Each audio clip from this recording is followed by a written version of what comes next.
Exam anxiety স্টুডেন্টদের মধ্যে একটা ভীষণ কমন একটা প্রবলেম আমি দেখেছি, যে প্রচুর পেরেন্টস এরকম আসে যারা বলে যে বাচ্চার পরীক্ষার আগে একটা ট্রিমেন্ডাস অ্যাংজাইটি দেখতে পাওয়া যাচ্ছে।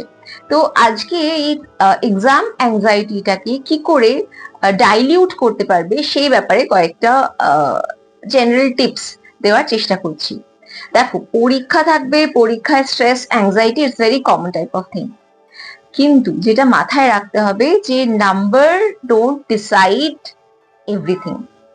ঠিক আছে, তোমার সাকসেসটাও কিন্তু নাম্বার অবশ্যই প্রয়োজন, ভীষণ ভীষণ ভাবে প্রয়োজন।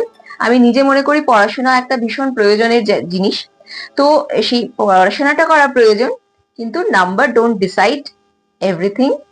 তো সেই জন্য নিজের প্রতি একটু কাইন্ড থাকা, জেনারেস থাকা, জেন্টল থাকা ইজ ভেরি ইম্পর্টেন্ট। এর